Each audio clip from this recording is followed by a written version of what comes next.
All right, there we go. There we go. Oh my goodness. Oh my goodness. I was hitting the wrong button. I was looking from a chapstick, hitting the wrong button. So hey, good morning, good afternoon, good morning, and good night, as my husband might say. Beth, Destination Decluttered, showing up as I promised, because I like to keep my promises to myself and to other folks. And so hey, yeah, our first TikTok live in the new week, almost the new month. Now we had a couple. So good morning, good morning. Some of you knew that I was going to hop on TikTok live today, and others, this might be a surprise, a little surprise, but I'm here. Getting back in the swing of things to help you with your clutter. And Cat Mama, nice to see you, and AZ Firefly, Katie and Dana and Christian and Catachusetts, I love it. To having just literally come back from Massachusetts. Excuse me. Let me just do this. It'll probably be, oh, hey, Idaho Princess, nice to see you. I know we'll be seeing each other not this coming week, but the following week. Very cool. Bury Girl, Connecticut. Pam says hello from Connecticut. Hello, Connecticut. I love it. AZ, I'm thinking Arizona. I love these states that are, you know, the what is it? The cavalcade of states. My name is Beth. Just in case we haven't met before, new folks, I am a decluttering life coach, and my coaching is called Destination Decluttered.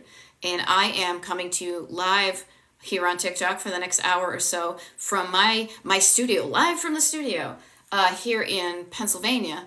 But I'm originally from Massachusetts, so you're going to hear it in my accent. Also Connecticut. Cat Mama, I drove through Connecticut twice since the last time I was on TikTok. One was going up, and the other one was coming down. Luckily, the traffic yesterday was so much better than the traffic on Thursday when I drove up there because of that tanker truck thing.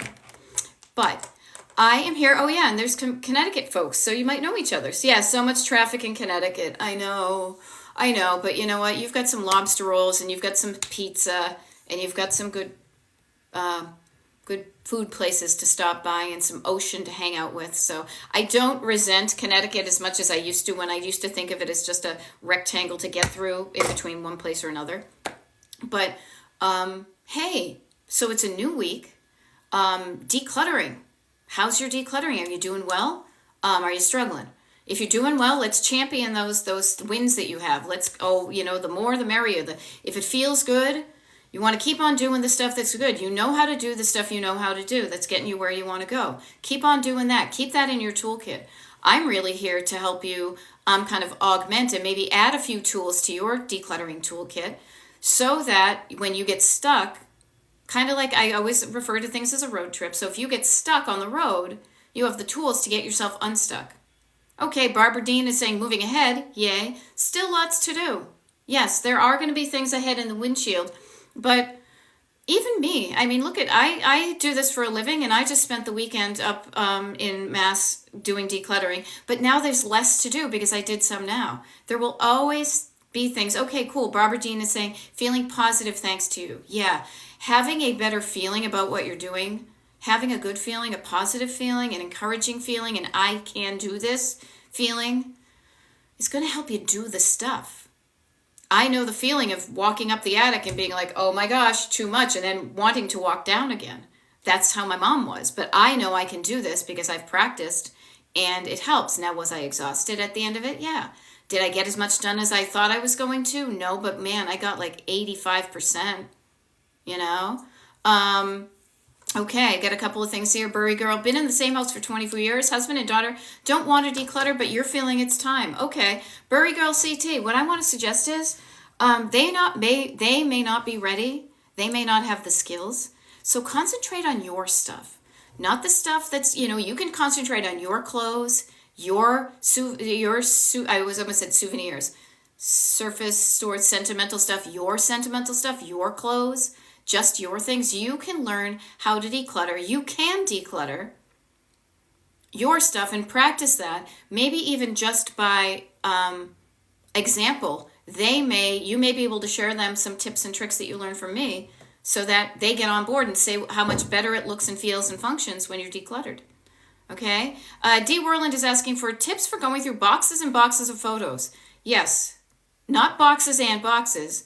This is one of my tenets. This is such a powerful tool in your toolkit. I want you to think of chunking it down. Now, what does chunking it down means? It means instead of looking at all of it, I've got all these photos. Trust me, this closet right here, the majority of stuff that's in that closet is photos that I took in the first 45 to 50 years of my life before I got, a digital camera and stopped printing things out. Chunking it down. So instead of boxes and boxes of photos, start with one box. One box of photos.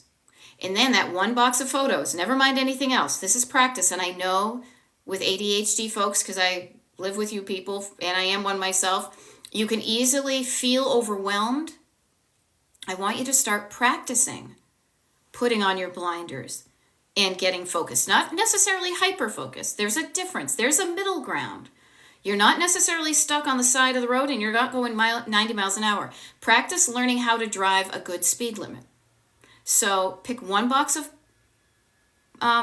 pictures, dump it out, and this is how you do anything that's stored clutter, is sorting it before you store it. Now, when you sort something, I want you to think of the word categories. Categories. Name of. Sort something, I want you to think of the word categories. Categories. Name of. I bet you're going to find these are pictures of just me and my friends from high school. These are pictures when my husband and I got married. These are pictures my parents took on vacation. These are pictures of people from the 1800s. I don't know what your categories are, but then ask yourself, how many of these pictures do I want? Do I need? Do I need to keep all of these? Which ones are going to be easy to get rid of? Remember back in the day, you would take pictures and then you wouldn't even know for 2 weeks later until you got them back from, the pharmacy. You would go pick them up and you realized you had one that your thumb was in the middle of it. You didn't even realize it for 2 weeks. The old-fashioned way of deleting that is just throw it away. Okay? So notice this. Chunk it down and categorize it. Ooh, they both begin with X. Or C. Chunk and categorize. Hope that helps. Okay? So here's an interesting thing. Monk is saying executive dysfunction and trying to declutter is so hard. Okay. I'm just going to put this out there for everybody. If you think something's going to be hard, difficult, if you think something's going to be difficult, it will probably feel difficult. So going at it, being like, oh, I'm dreading doing this. This is going to be difficult. Going at it with dread in your heart and your nervous system is just going to make matters worse. How about this? Now that you know you have executive dysfunction or you function executively differently, you can use that knowledge to learn a different way to get stuff done. Work with your brain instead of against it. And then just ask yourself, if I'm thinking decluttering is so hard, what is making it so hard for me? Notice what comes up and then write that down, because then we can problem solve for the ways that it seems tough for you. Okay? Stitches and sews, I like this because I know the feeling. Anxiety, cleaning and organizing and decluttering today because I'm anxious of taking my surgical board exam tomorrow. Hey, you know what? Anxiety can build up like an energy in you, and there's not a lot you can do except for probably studying more or whatever for your surgical board exam tomorrow. If you've got the anxiety for that, why not channel that energy into cleaning and organizing and decluttering? I love it. Anger is an energy, so is getting stressed out about a test, and you can't do anything about the test until tomorrow when you're taking it. So what a good use of your energy to get those things done. I love it. Yeah, try to use your nervous energy possibly. Okay. Okay, interesting. So Morgan Elizabeth is saying, I have so many seasonal decorations in my basement, but my house is spotless and minimal, but the basement is bad for me. Notice this difference, and this is what I talk about with the 3 levels of clutter. You've got surface clutter. At the tip of the iceberg is the surface. This is what it looks like. How do I want my house to look? On the surface, it looks good. I love the fact that the metaphor and the fact that these things are in your basement, you go one level deeper, you go down one level into the basement. Ooh, that's a different story than what it looks like on the surface. Surface, stored, sentimental. How does it look? How does it function? How does it feel? Get curious as to why the basement is bad. So the neat thing is you're asking where to start, okay? You're asking where to start, and there's really no wrong way. You can't really F this up. The only way you can do decluttering not good, and you're going to be the barometer of that, is if you go through and you pitch a lot of stuff that you later regret, and it's sentimental stuff that you can't replace. That's really the worst thing, kind of the worst case scenario. Or like you saved, you put money in a book and then you threw away the book or something. Where do I start? Well, how about this? You mentioned that you have so many seasonal decorations. To me, that indicates a quantity, a large quantity, so many. It might be a bit overwhelming. How about starting with your seasonal decorations? Now, that's not my idea. That's the idea that your brain came up with. Look at the quantity you have and the quality of energy each one brings it to you. What's the quality? Do you look at it and your heart lights up green like a traffic light? Yay, I love that one. There's my Santa Claus snow globe, my snow dome. Or does it go, ugh, no, I don't like that. My mother-in-law gave it to me. My ex-mother-in-law gave it to me. I never liked it. Or it's always a pain in the butt to use. Notice the quality of energy that it brings out in you. And pay attention to that. That's your body helping with the decision making. If you can't articulate it, your body is going to tell you, are you being drawn towards it like a magnet? Or are you being like, oh, I don't even like that? Okay. Oh, interesting. That one persona says, TikTok didn't send me a notification. Glad I caught you live. Interesting. So I will say this about the TikTok lives, just real quick, since you mentioned that, is I do TikTok lives. I'm experimenting with showing up more regularly on a daily basis, but at different times during the day, because I want more people to know that there's help out there for decluttering. So the one way that there are two easy peasy ways that you can learn when I'm going to show up doing a TikTok live. One of them is if you're on the mailing list, destinationdecluttered.com/join. I email out a schedule. Now, the people on the mailing list already know, where is it? I printed it out. I'm like, where is it? Oh, I put it up here. Already know when I'm going to be doing a TikTok live from now until Wednesday, May 15th. Now, if you don't want to get on the mailing list, I will say it's free. It's email. I send maybe once a week an email. There's all sorts of good other things in that. But if you don't, for whatever reason, I trust you to make the best decisions for yourself. If you don't want to get on my free mailing list, you can also find out when I'm doing a TikTok live by the video that I post that gives you the schedule. Now, typically it's pinned to the top of my TikTok page. I didn't get a chance to pin it this morning. I'll do it literally as soon as I get off of this TikTok live. But there's a schedule now from now until the 12th that I just posted. So that's how you can find it. There we go. Things for your bridal shower. Depends on how long you've been married. I've been married coming up on 22 years now. It'll be interesting to see what I have down there for a bridal shower. Did I even have a bridal shower? I don't remember. First time I got married, I got one. Yeah, okay. Notice Morgan Elizabeth. Here's a wonderful thing. So I like to read these out loud because when I upload these videos to TikTok, to YouTube, I got to check that. YouTube uploads, going to write that down, is I reread the comments so I can translate them, but also if you're somebody who is listening to the Destination Decluttered TikTok live and you're out decluttering your surfaces and you don't see what I'm reading, it just helps you to kind of stay in touch. Also, when the things are uploaded to YouTube, I do this. So here's a really interesting thing that I want to point out that Morgan Elizabeth is saying. Again, spotless and minimal, but basement, it is a different story. Here's the really fascinating part to me.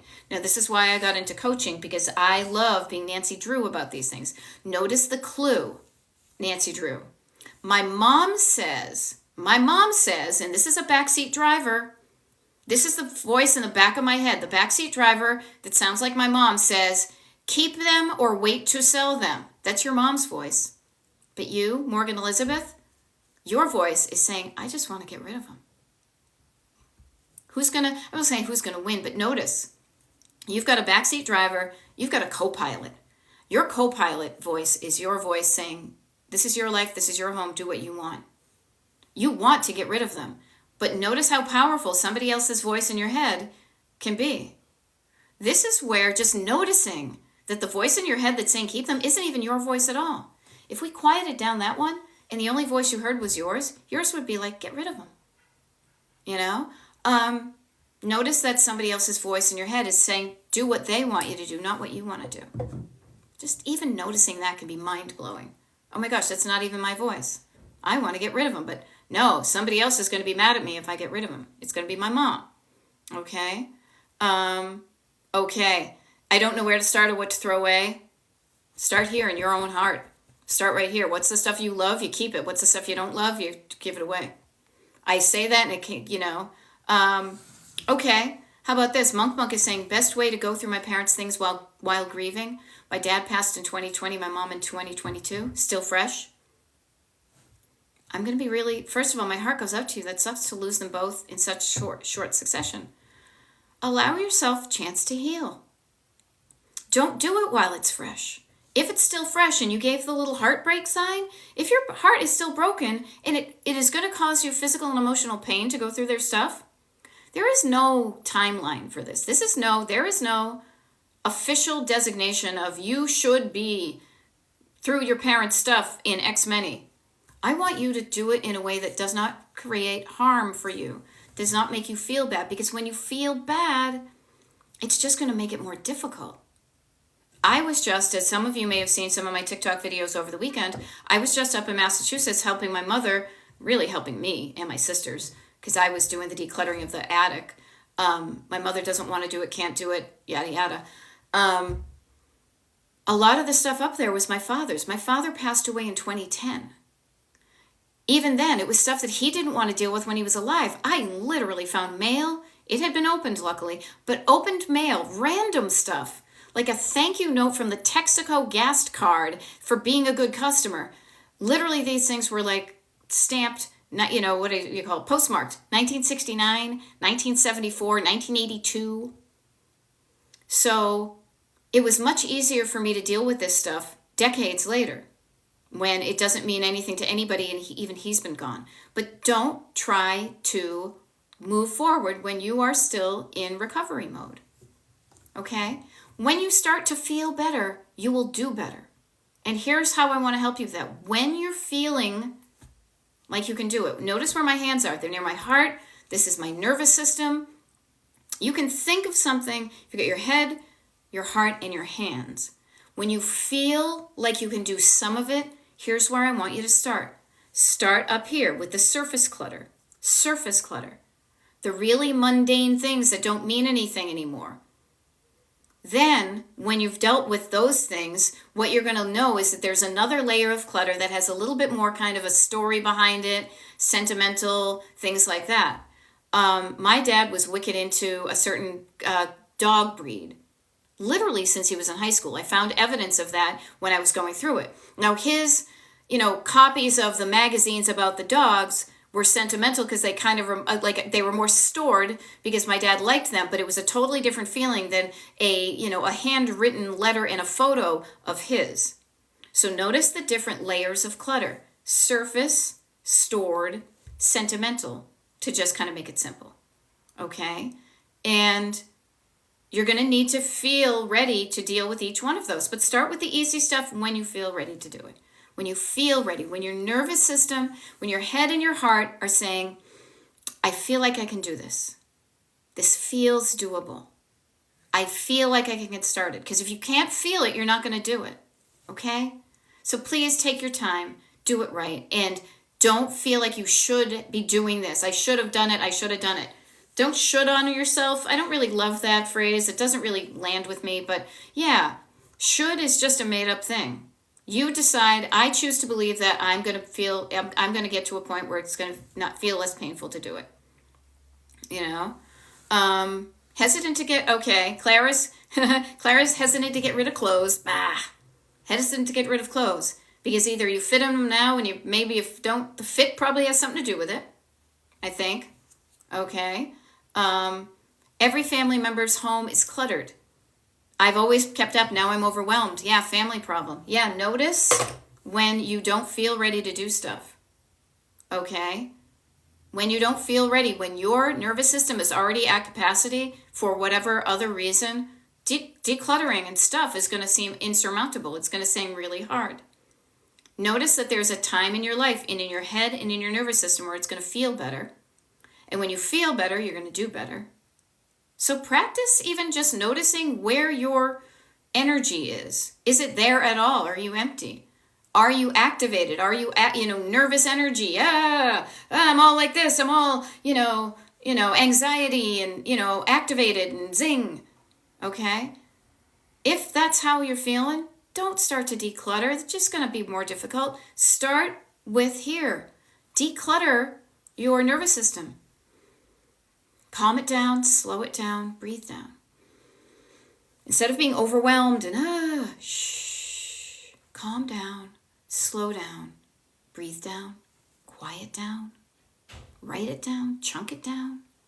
All the downs, as I like to say it. All the downs. Taking a moment, breathing down into your lungs, quieting down, getting to a quiet space. If it's too activated, go quiet down, calm down your nervous system, and begin from there.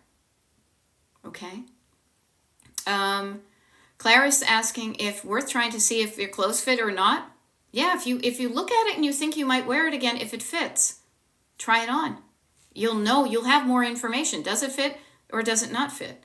But before you even put it on, ask yourself, if it fits, would I want to wear this? I may have worn it in the past. Do I want to wear it now? Oh my gosh. I mean, prior to COVID, and I had actually left a corporate job, I had a lot of corporate clothes. I never liked them. I have never been a button-down shirt kind of gal, and I was happy to easily release those. But part of me had a thought, well, what if I have to go back to an office someday? Well, then COVID hit. Then I gained weight. So even the clothes that I saved, I'm not going back to an office, and I don't fit in those clothes anymore. There are different things that are going to make the decisions easier. But ask yourself, if I fit into this, do I want to wear it? And do I want to bother getting undressed to try it on? Okay? Ask yourself these things and answer for yourself. Okay? I hope that helps. Looks like we might be having a little bit of a issue. Oh, hey, Erin, nice to see you. Pleased to see you. Hope things are well. I saw something about where you live recently. I wish I could remember what it was. Oh well, when it is, I'll get back to you. But it was something cool about the area of the country you live in. Besides beef on weck and Parkside candies. Oh my God, Parkside candies. They're seafoam can. What is that? Like the seafoam candy with the chocolate on it. Oh. My husband is a musician. Just real quick, my husband is a musician. And a bunch of years ago at this point, he played in a band that was playing up in Niagara Falls. And so I joined him up there, and I drove through Buffalo, New York, and there was this awesome candy place called Parkside Candies. So good. So good. Sponge candy. Thank you. Yes. Yes. Oh my gosh. One of my jams. I love it. But notice how I'm talking and I'm like, ooh, you know what I love? I loved that thing. I loved that candy. I loved going to that little old timey thing. There are other times when you're like, oh yeah, I stopped at the Wawa and got myself like a Reese's and it had too much peanut butter. Okay, yes, it's an obsession here. It's an obsession right here too. But notice how I'm talking about the stuff that brings me joy. I'm like sitting up straight. I'm kind of like, I was a bird on a perch, which reminded me of Pilates. I'm like, oh, that's so cool. I'm really activated. I'm leaning forward with my heart. What's the stuff in your house that you're drawn towards like a magnet, that you love, that you want to show off to people, that you bring you joy? What's that stuff for you? Pay attention to how your stuff in your house makes you feel. On the other hand, here's the other hand. What's the stuff that gets you the grumbly rumbelos, that you just can't wait to get rid of that stuff? Okay? Yeah, I'm excited about sponge candy. You know what? Simple minds, simple pleasures. There are things that bring me joy in the world. There's also a whole bunch of stuff that just makes me go, meh. To me, meh is not even worth, to me, the stuff that you have in your, so if you think about it, I keep on referring to like my torso here. What I want you to think of is your torso. From, the neck to the, to the little, this little trunk right here. I want you to imagine you have a traffic signal there. Now, it's not like the traffic signal at the end of the street here. I want you to think of this. The next time you're at one of those ones that has the 3 lights on it, I want you to notice that one, and I want you to pretend to flip it upside down. So instead of so the red is down below, the yellow's always in the middle, but the green is right here. Clutter is the yellow stuff. Clutter's the stuff that you don't love, but for some reason you can't get rid of it. You can't get rid of it like your body does. It's the stuff that basically, I have a theory, I will share it with you. The more I coach, because I'm a one-on-one coach with people, doing about decluttering life coaching. Clutter is the stuff that your soul wants to get rid of, but there is a voice in your head that is telling you you can't or you shouldn't or something bad's going to happen. A little backseat driver. Don't do that. Do this. Notice that. Notice that you have thoughts about your stuff. Notice that the thoughts, the stories about your stuff give you a feeling. Boy, did I find that when I was up in the attic. I was thinking I was like hanging out with my dad. And it's like, yep. It was so funny. It was just like, yeah, here's an interesting thing I'll just share with you. Is the sentimental stuff, the stuff that reminded me of my dad. I don't want to think about my dad all the time, but I didn't need any of that stuff in the attic to remind me that my dad was, born a certain time, died a certain time. He was in the Navy. He liked to hunt. He liked a certain breed of dog. He liked to read. I found evidence of all those things. I didn't need any of that evidence for me to know he liked those things. Those things made it easier to release those items. Okay? Okay. Lots of collections, says user 43805. I come from a collector family. I have been a collector myself. Notice my collection, even behind me here, of vintage, luggage and little sewing kits. Only one of them's a sewing kit. The other ones have other things in them.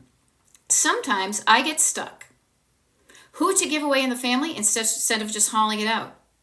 How about this? Ask the people in your family if they want it. If you don't want it, if you have made a decision, I don't want it, that is a wonderful decision. That is the most important decision. Then where it goes is like a secondary decision. I will say this though, when you feel good about where you are releasing this thing to, it can make it easier for you to release more things. So I always like to say, if it's something that's like a family related thing, if you're able to get in touch with your family and say, does anybody want this? Now, sometimes you get it because nobody else wanted it and you inherited it. The cool thing is they've already said, no, I don't want it. So you don't have to ask them again. But then you can say, oh, you know what? I don't want this, but you know what? I feel good when I donate my items to fill in the blank.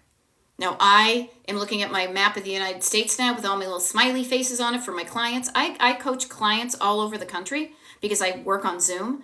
So the place that I recommend to where I get my kicks on Route 66 from where I declutter and where I donate may be different from you.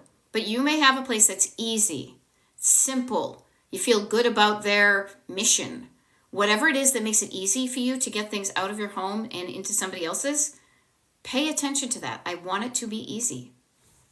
Okay? When things are easy, it just feels easy. It doesn't feel like it's a big deal. And when things don't feel like a big deal, you just do them and then they're just done. When I go up to the attic the next time, there's only like 15% of stuff that I have to deal with, and I will go up there with a full tank of gas and renewed energy. It'll be so much easier because I chunked it down. But just pay attention to the thoughts in your head that make you feel a feeling. Head, heart, hands. When you have a thought in your head, it gives you a feeling in your heart. And when you have a feeling in your heart, you're going to do a thing with your hands. You're either going to hang on to something or you're going to be able to release it. And when you release things, and notice where my hands are right now, you're starting here. If you want to be less cluttered, you're going to be doing a lot of releasing things, but you're not doing it just the heck of it. You're getting to your destination decluttered like a road trip. Why are you doing this? What do you want your home to look like? What do you want it to function like? And how do you want to feel in your home? Okay? LG is saying, organize my kids' bookshelf, toy shelf today. Thanks for keeping my mind on decluttering. Thank you.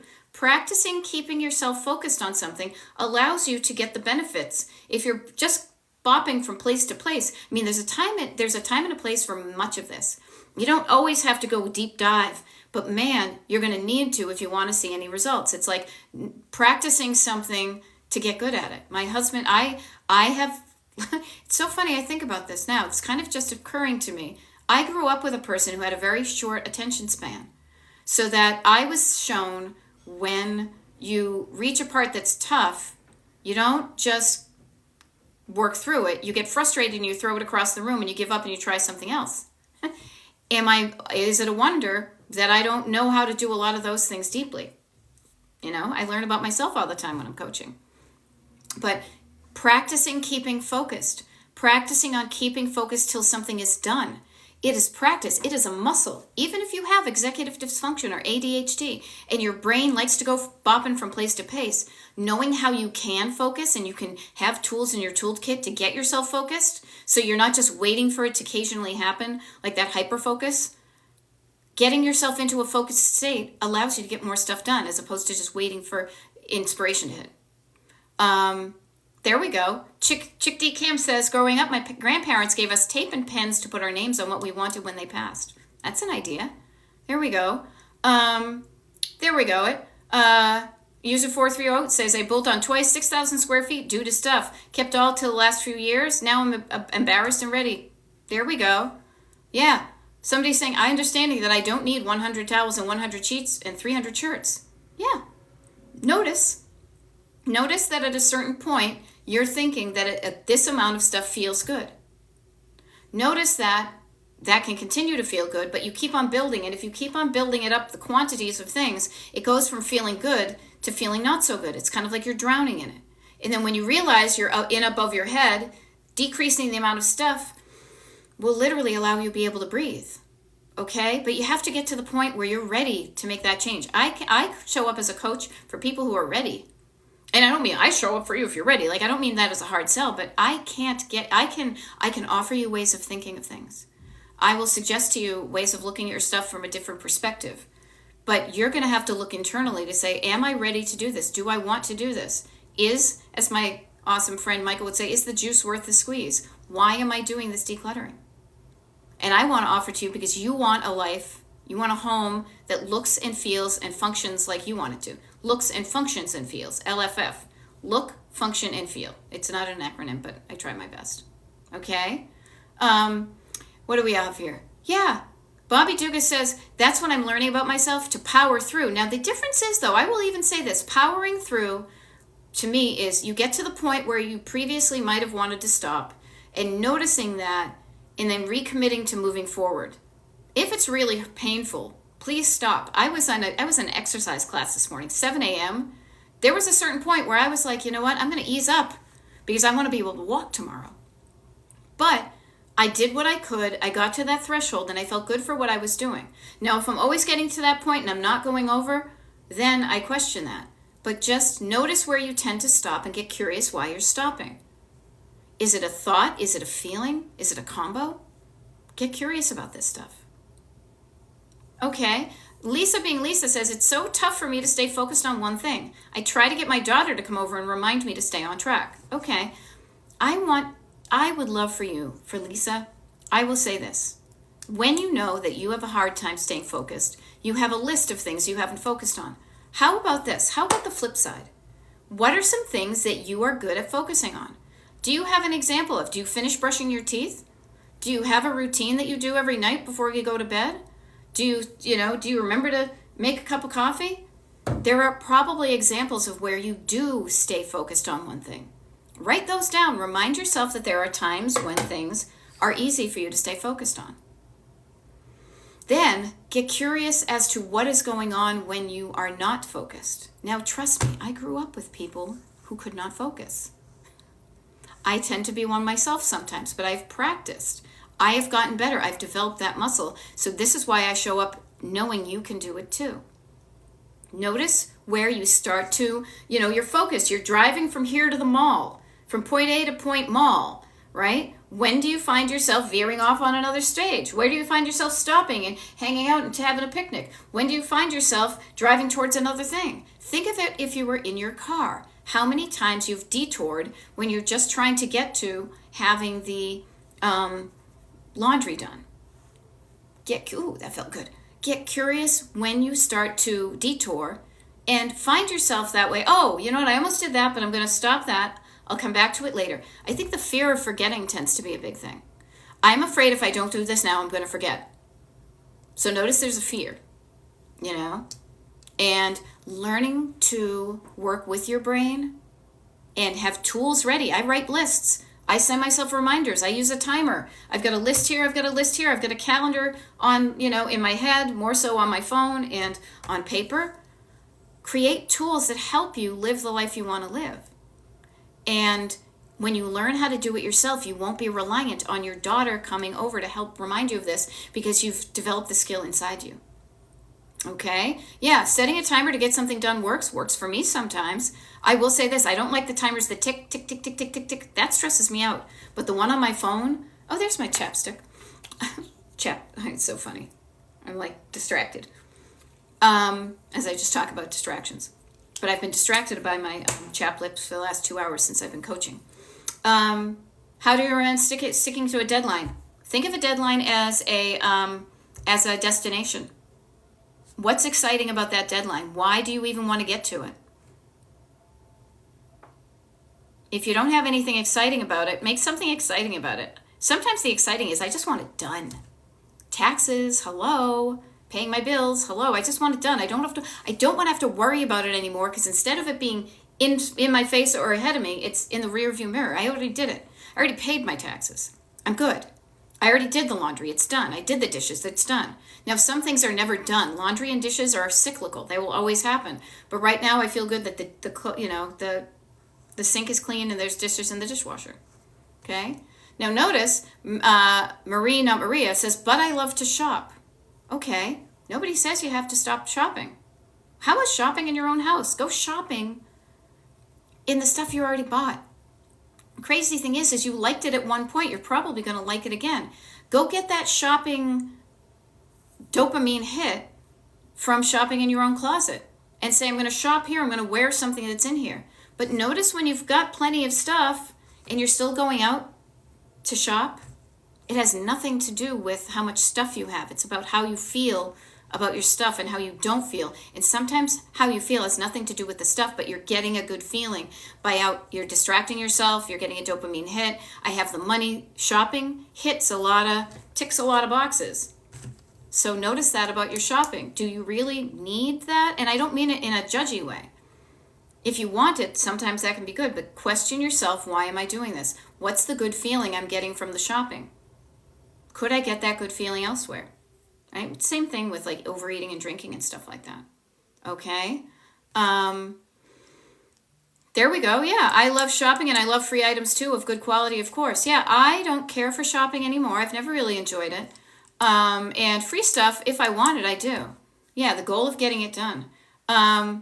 There we go. Yeah, user 43805. See, we're all on our own journeys. User 43805 says, I used to love to shop, but now it's like a downer because it's something else I have to find a place for.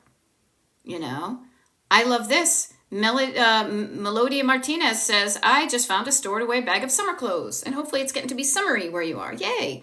Look, you went shopping in your own house, and you found it. Okay? Yeah, great idea. Shopping in your own house.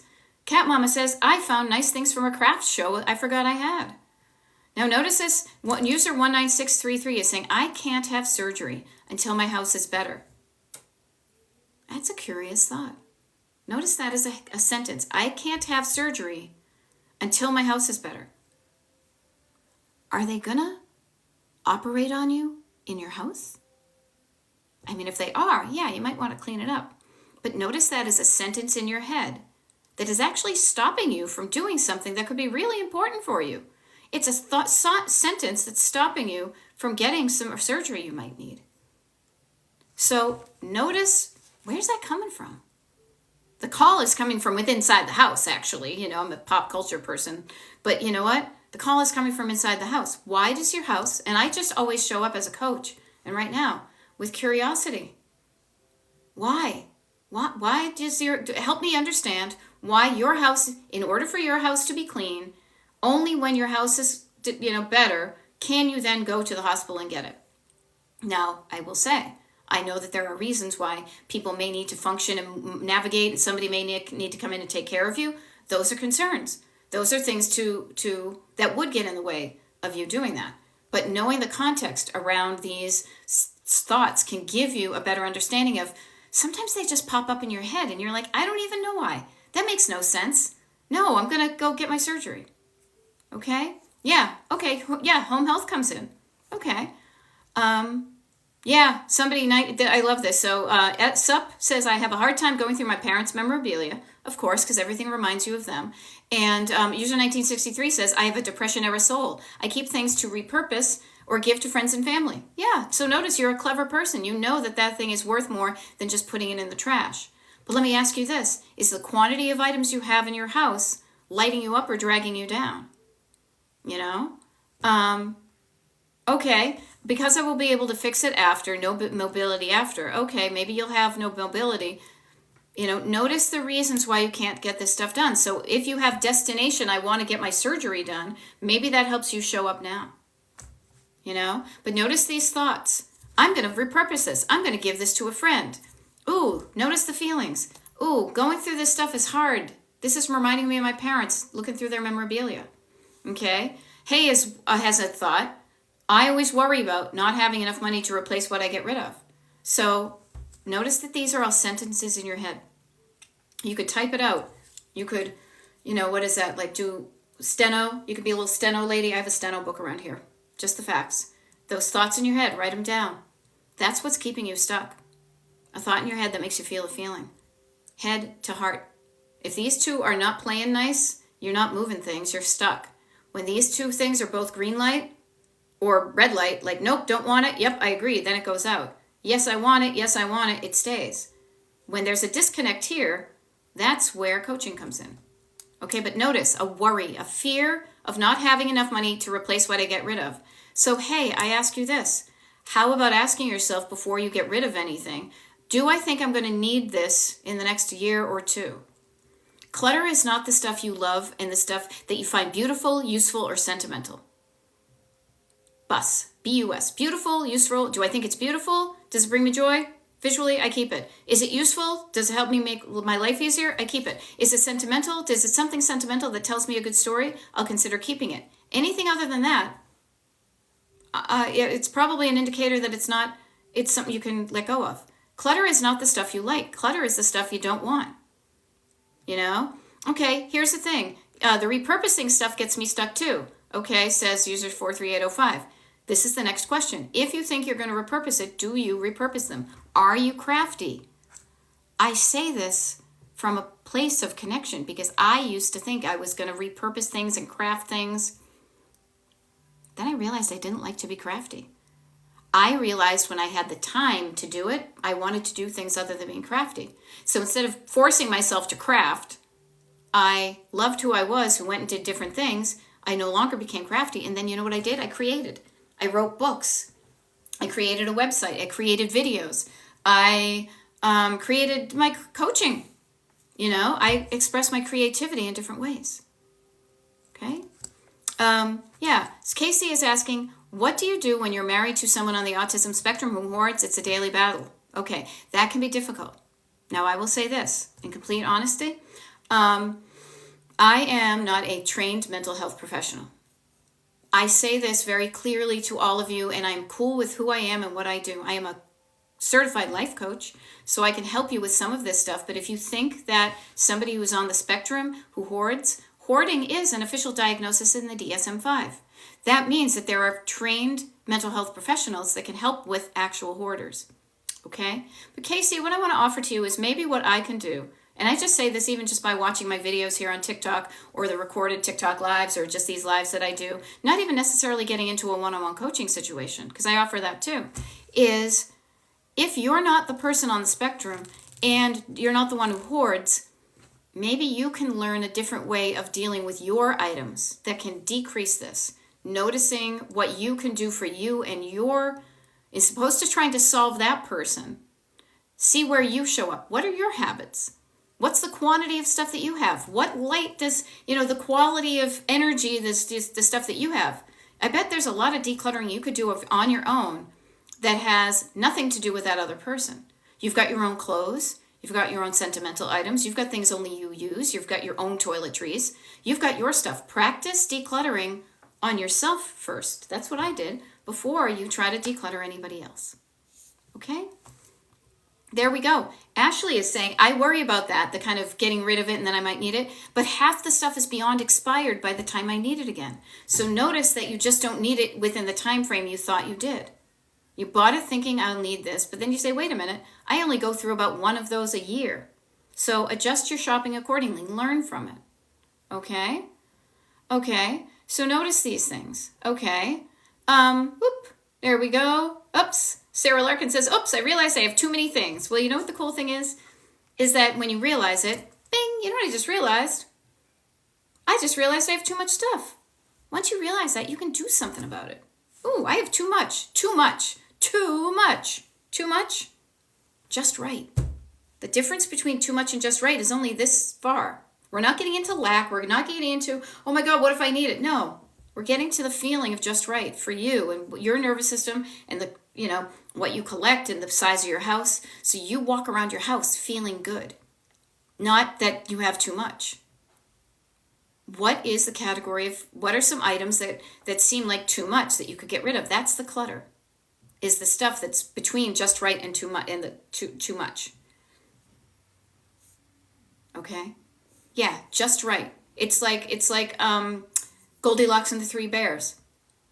Too cold, too hot, just right. Too soft, too hard, just right. Notice that each one of those characters, the mama bear, the baby bear, and the papa bear, we're all dealing with the same thing. One of them felt it was too cold, one of them thought it was too hot, and one of them thought it was just right, as did Goldilocks.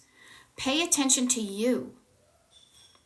I think that's one of the most revolutionary things that I offer in my coaching is you, the space to say, hey, wait a minute, what about me? What do I want?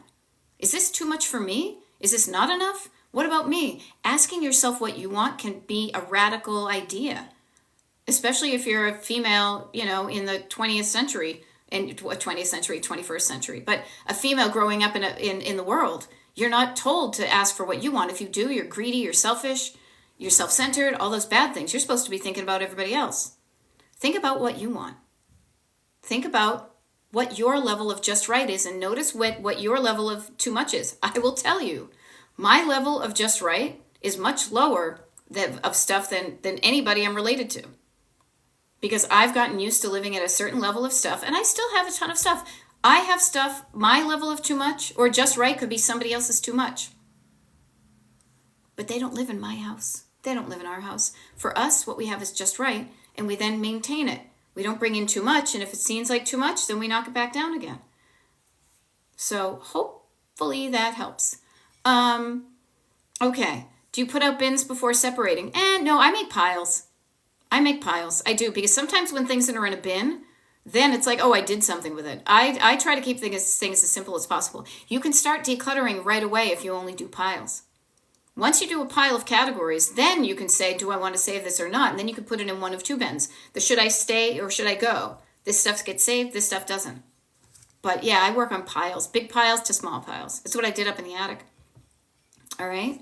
My ASD husband has started collecting trains. I'm in hell. Oh boy, trains, boys and their trains. Okay. How about this? Determining between the two of you where the trains go in the house and where they don't go. Can he have his man cave? I mean, my husband's a musician, so he collects musical instruments. He plays them. I make sure he plays them. But they just stay in one area. They're not scattered all around. Okay? Roya Level of Pebble is saying, I'm at a point, my clutter is clearly holding me back, but I have collecting stuff that is all useful. Okay. It may all be useful, but is it all useful to you? Do you use it all? Now, I don't know, but you do. And you may not know the answer to everything, but pretty much this is let me share with you the simple decluttering process. What is this thing? Do I want it or not? Do I use it?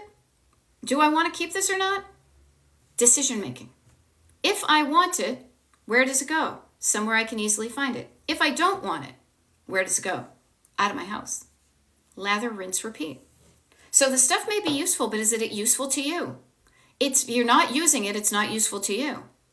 If it's useful, then use it. If it's not useful, get it back out into circulation, somebody will do. Do you guys remember, I don't know who's been here hanging out with me for a long time, but boy, did I talk a wicked lot earlier in this year, and probably last year too, about the Instapot we had. It was useful, but we didn't use it. It took a while for my husband to admit it was time for it to let go. Man, as soon as he did that, I was like rushing out the door with it because I was ready. Okay. There we go. I love it. Janet says, I'm still using the tools you taught me, organized yesterday. Yay. I love it. Sarah Larkin, you go run. You have a good day. Follow me here on TikTok. I love it. Kara is resting a bit. Yes. Making a list for the week. Planted lots this weekend. Turned stuff into plants. Yes. When you have a destination of why you're doing this. I am decluttering because I'm going to sell my stuff and buy plants with that money. I mean, Kara check out her TikTok page. She's doing that all over the place. It's awesome. Okay. Just notice these things. Notice this. Notice what you do. Be aware of what you do. Love what you do. Learn from yourself. Forgive yourself when you screw up. Move forward with your heart. Go through it. I mean, I could not have made it through this weekend of being up in the attic for 2 full days and all this had I not had such love in my heart for my mother, for myself, for my dad, for my family. I showed up because I knew this was going to help everybody. I have built my decluttering muscle. This is why I do it professionally. Now, I don't come to your house. No, but I teach you this. It's like being who's that guy? You can tell I never go to the gym and be like a one-on-one coach, like a personal trainer. I show you. I teach you a set of skills. I stay with you when we are in a coaching situation. And I teach you these things until you learn them yourself, and then you're good enough where you can do it on your own. Or like a what do you call it? Oh, a driver's ed teacher. We show up once a week for 10 weeks. That's my coaching program. I'm next to you. I'm in the passenger seat. You're in the driver's seat. I teach you how to drive. You practice when I'm not there. We get better. You get better. You get better. You know, little lather, rinse, repeat. At a certain point, I step out and you just learn. You have skills for the rest of your life. That's why I love what I do. And I'm just checking here. I just want to make sure if anybody's signed for the mailing list. DestinationDeclutter.com. Yep. Okay, cool. Just making sure if you're interested in what I do. We have about 7 minutes left here, and then boy, am I going to go get something to eat, go to the bathroom. Is so much of it is up here. The words just think of it as words in your head. Don't even judge them. Start to pay attention. Start to just tune into, not with judgment, almost like you're in the car and you're turning the radio. You can tell I'm old-timey because I'm thinking of like when you used to turn the volume, not the volume, but the tuning in. Tune in and listen to what the songs are in your head. Are they encouraging or are they discouraging? Are they encouraging you to move forward or are they saying don't, you're stuck? Change the station to the better song. Tune out the other songs. I'm so unlovable. Hello, Morrissey. Screwing up my 20s for me. I'm so unlovable versus, I'm going to do great things. Hold on tight to your dream. Tune into the songs that make you feel better, the songs in your head. Tune into the music that makes you feel better, because when you feel better, you do better. Isn't there an old-timey song, like, with a song in my heart, yada, yada? My dad would know. But when you feel better, you're going to do better. And notice that music makes you feel better, or worse. Words can make you feel good. They can make you feel not so good. Just paying attention to, Pay attention to those things. Because once you become aware of it, then you know better what to change. When you don't know what to change, you don't change anything.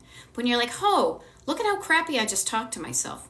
Look at how judgy I was about that person. Look at how mean I was to myself. Look at where I told myself, no, I can't do that. That makes me feel lousy. I'm going to stop that. I'm going to just try to do the opposite. Okay? There we go. User 52047, 80702, 647, what is it? 857-647-5309, whatever, Jenny, I had the 45. How do I tell myself to stop the negative talk, self-talk? Clara, traffic cop hand. If it was somebody else, shh, shh, like this, loving. If it was a little kid in the back seat, shh, shh. You can literally get your body into it, Shh, hey, that's not a nice way to talk. You know what you do? You quiet them down, and then what you do is you take their words, and with those words, you create a better sentence. With where they're poking you specifically, you say, hey, none of that. I choose to believe this instead. And you rewrite, and you write over those unhelpful thoughts every single time you can catch them. And it may seem tedious, but it works. It may take years, but every time you can quiet it down, you're lessening the power. And you say, I choose to think something else. You bump up the power on that one. Okay? 8675309. Thank you, Infinite Pile. I appreciate it. I almost probably, set a phone number that I used to live at. Yeah. If the negative talk is on 24/7, turn the volume down on it. Slow down, calm down, breathe down, do some meditation, turn off that radio station, turn the volume down, and then maybe just even better, change it to another station that plays some messages you'd much rather hear. Okay? Just notice these things. When you notice it, you can do something about it. And trust me, I grew up in, like, I have the negatives in my head, and boy, I mean, they just make it so much more difficult to get to where you want. But when you know how to work with them in the car, remember, you're the driver. That's just a voice in your head.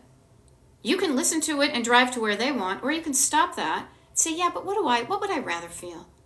I choose to believe that I'm doing something pretty good here. I'm making some progress. I'm going at the right journey. Yeah, this is worth me doing. Shh. Calm them down.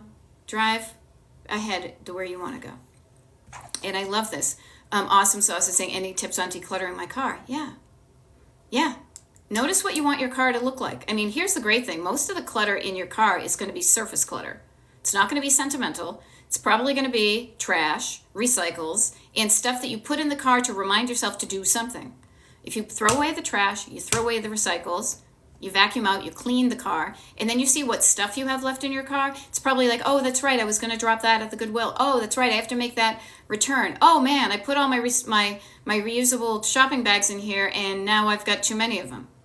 The cool thing is about your car is that it's very small. It's much smaller than your house, I'm assuming. And so you can do it. Chunk it down. Do just the front seat. Do just the driver's seat. Then sit in the passenger seat. Declutter that. Then go in the back seat. Declutter one side, then the other side. Then do the trunk. Baby steps. Nobody said you had to do it all at one time. Chunk it down. Okay? You got this. You guys can do this. Okay? So I get 2 minutes here, so I'm going to wrap it up. There we go. Yeah, user 8274 has an idea. I play a card game with myself, and I've gotten into the habit of this myself. Never leave empty-handed. Remove at least one thing each time. I've gotten so much better at this that even when I was on a road trip yesterday and I had trash all over myself from the snacks, and then I spilled something on me, and then I blew my nose, before I got up, I was gathering up that stuff and I threw it in my bag so that I could even just get in the car, get out of the car and into the house with some trash that I could throw away. Make it a game. Notice, it's a car game. Oh, that's right, I'm going to play the game. How much stuff can I get out of the car? I'm just going to bring one thing in, and it's a game. And I won the game by bringing one thing into the house. And then I get better at not letting the stuff pile up. I mean, here's another thing about clutter is noticing the amount of time something sits someplace before doing something about it.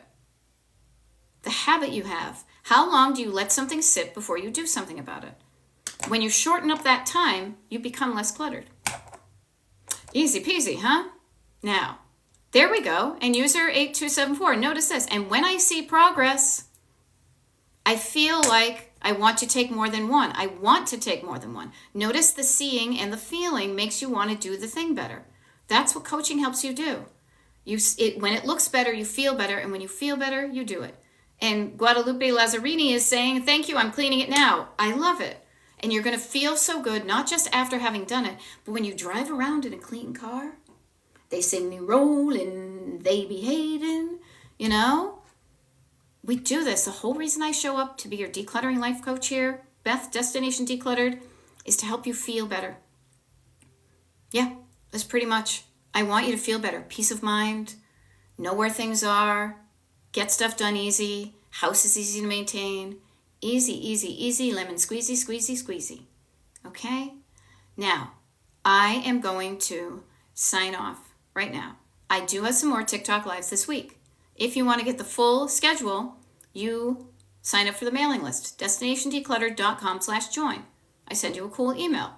We also have a monthly Zoom that's coming up just for the people on the mailing list, and you get access to a workshop that I just did, the recording of it for the next, I said 30 days, like by the end of the month. All of that for free on the Destination Decluttered email mailing list, destinationdecluttered.com/join. If you don't feel like doing that, it's up to you. I would love it if you followed me here on TikTok, Destination Decluttered. Also, when you go to my front page to follow me here on TikTok, you're going to see that there's a schedule for the TikTok lives. I'm going to pin it literally in like a second. And maybe I'll see you on another TikTok live. And also, I always forget this one, but I am a one-on-one decluttering life coach. I work with clients all over the country on Zoom, and I have a 10-session package that's paid coaching. It's the only thing I ever sell you. Everything on the mailing list is free. Everything I do here is free. If you want me in your life just as your coach and nobody else's for an hour a week for 10 weeks, 20 weeks, 30 weeks, 40 weeks, however long it takes, go to my website, destinationdecluttered.com, see the Work With Me page, sign up for a consultation. Seriously, we could start coaching as early as this week. All right? Resources. You have stuff that can help you. Now it's up to you what you do with them, okay? But I want you to say, here's where I am, here's my destination. And if you don't have a destination, work on it. I want to be driving. I don't want to be stuck anymore. I want to be rolling, okay? They see me rolling. And I'll see you next time I'm on the Muppet Show, okay? Bye-bye.